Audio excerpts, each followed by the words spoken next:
Throughout history, people have been persecuted because of religion and their beliefs. Almost all religious groups at some point in time have acted as both perpetrators and victims. In the 1st century AD, the Jews persecuted the Christians and excommunicated Jesus Christ. The Jews questioned whether or not he was truly a prophet, and as a result, attacked him and cast him out. Another persecution occurred in 1905 when Pope Urban II called for the capture of Jerusalem and all other holy lands.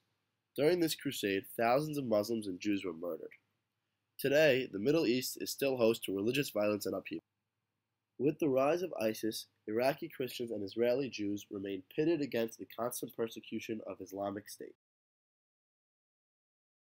Though much progress and peace has come within the most common religions of this world, there still exists much hatred and destruction towards differing religions.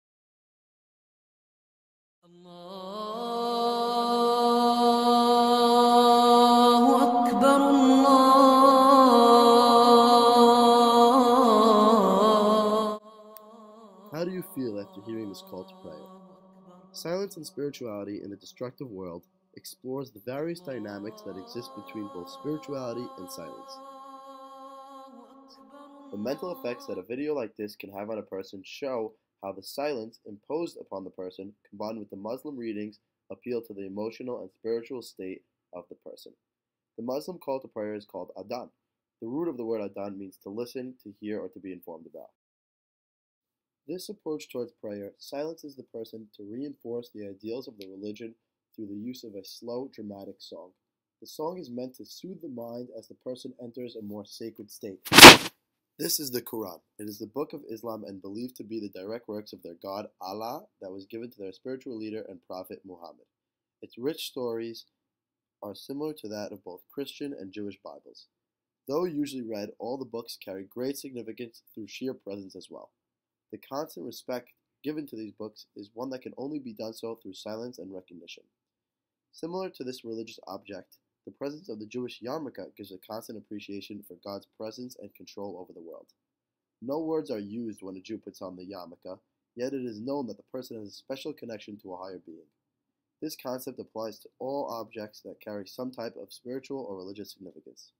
This is a sculpture of Gautama Buddha in Buddhist meditation. Buddha means enlightened one because he had found an answer to his and many others' religious calls. This answer includes that of constant meditation. Buddha had used the silence to clear the minds of people and in turn form a religious and spiritual entity with meditation, prayer, and Buddhist religion.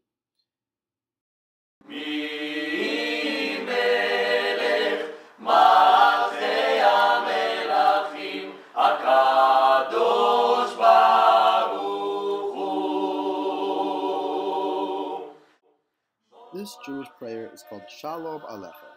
Here, the people are welcoming in the Sabbath through joy and entertainment. Though the people participate in the singing, there is an aspect of silence because no real communication is made between the participants of the Sabbath. The clearing of cognitive thought and social interaction lets the person openly appreciate the coming of Sabbath and the presence of God.